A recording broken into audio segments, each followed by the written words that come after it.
Olá! Hoje vamos tratar sobre o Decreto Federal 11.615 de 2023, que regulamenta o Estatuto do Desarmamento.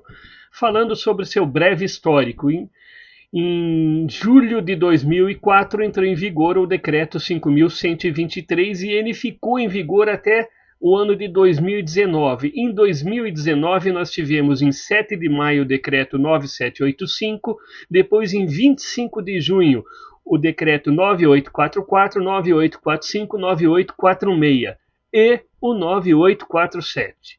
Então, todos esses anteriores foram revogados e ficou parcialmente em vigor somente o 9847.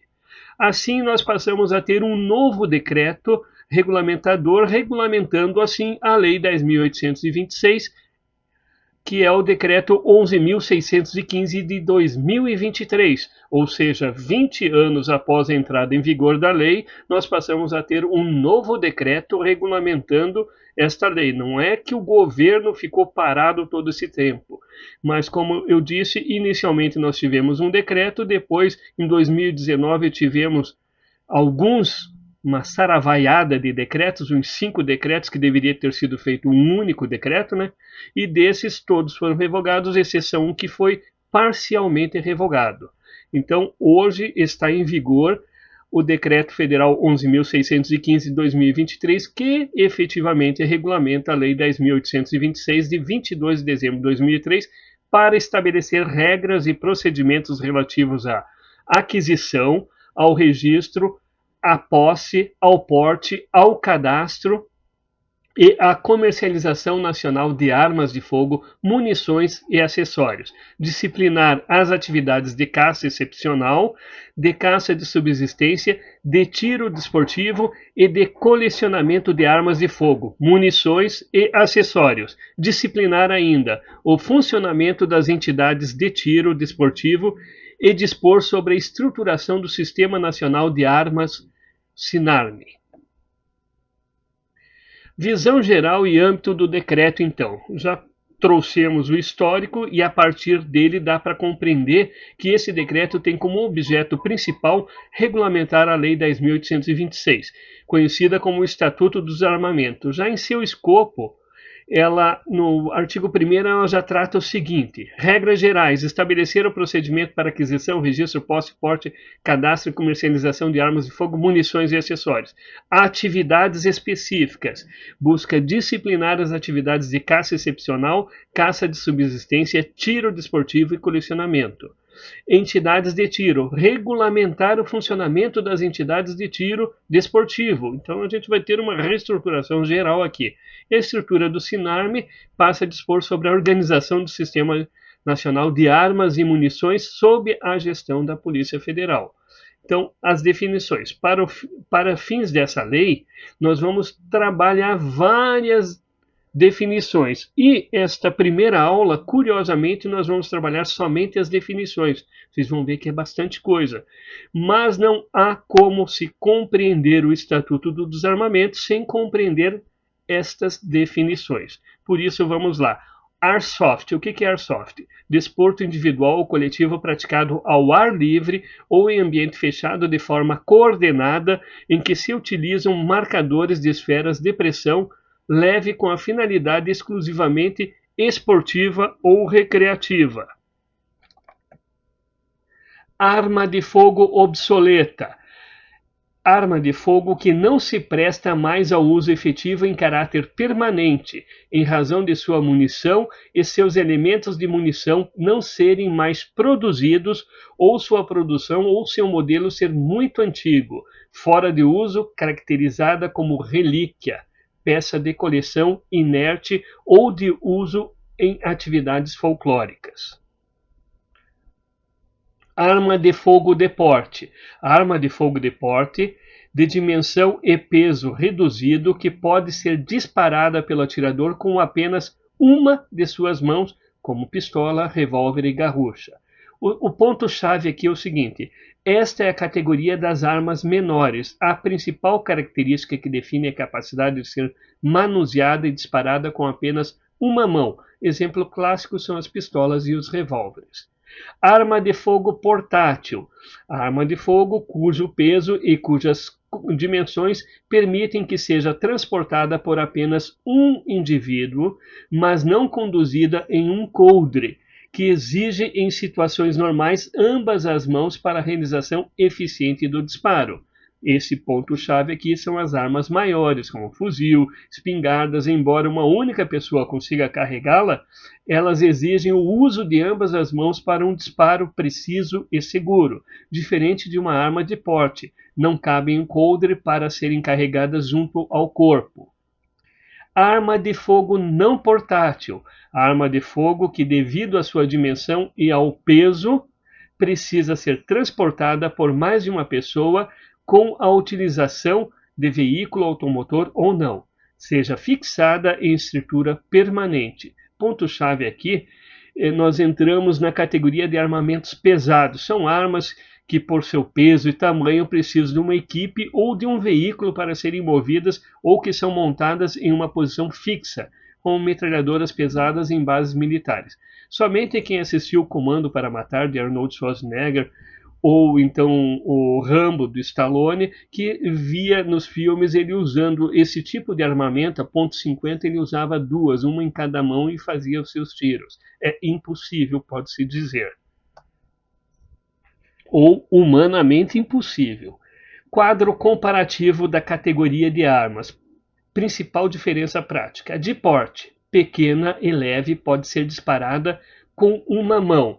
A portátil, maior, pode ser carregada por uma pessoa, mas exige as duas mãos para disparar. Não portátil, pesada e grande.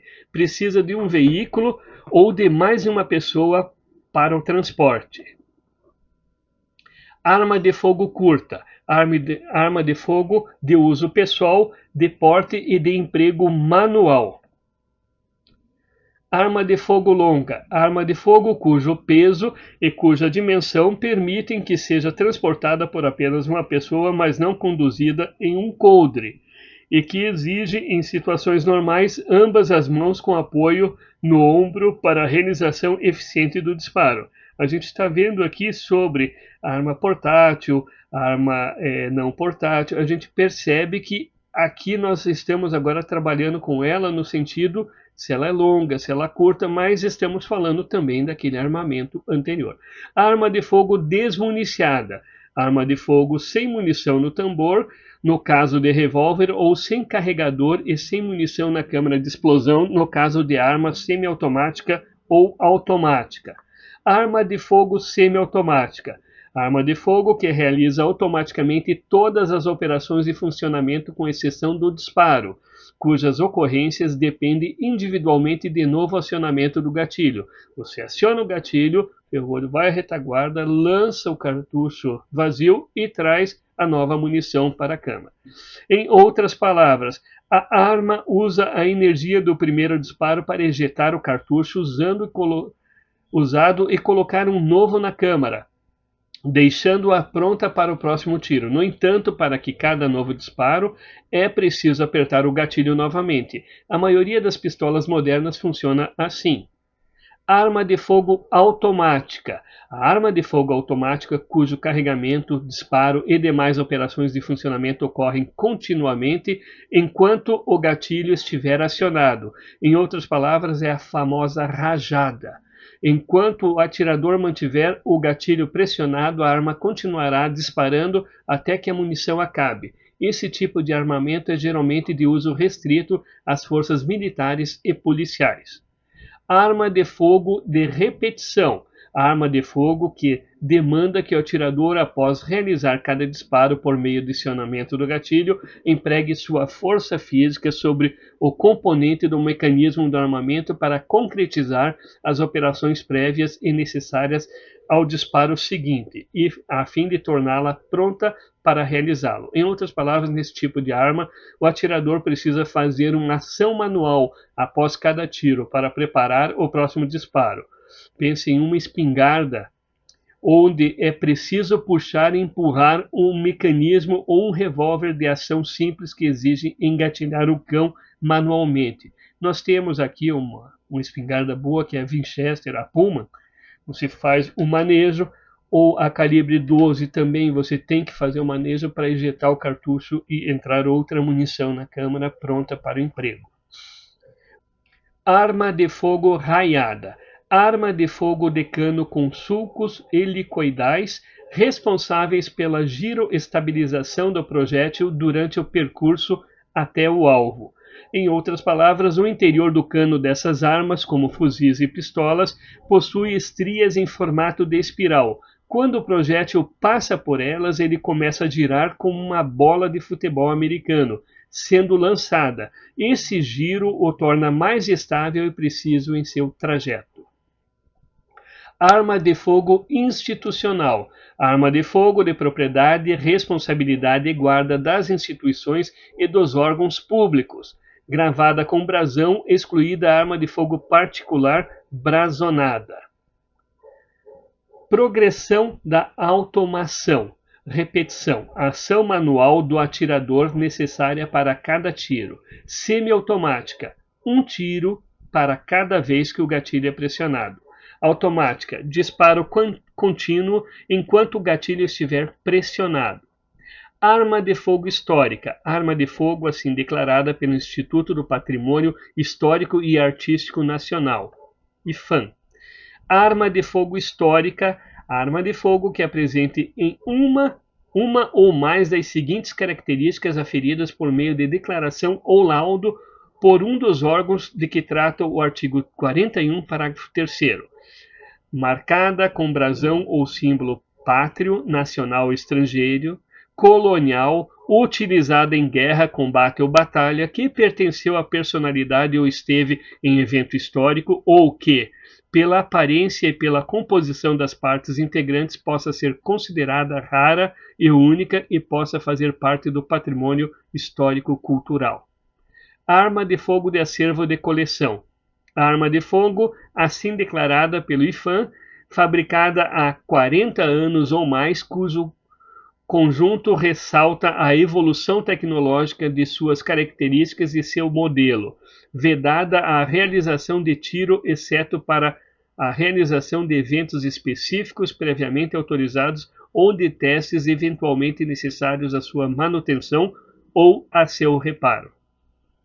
Arma de fogo de acervo de coleção. Arma de fogo cuja tecnologia do primeiro lote tenha sido fabricada há 40 anos ou mais, declarada pelo órgão responsável pela concessão do certificado de registro CR, com conjunto que ressalte a evolução tecnológica de suas características e de seu modelo, vedadas a realização de tiro e a compra de munição, exceto em eventos específicos previamente autorizados ou em testes eventualmente necessários à sua manutenção ou a seu reparo. E assim nós chegamos ao final do primeiro bloco. Bons estudos a todos e até a próxima aula.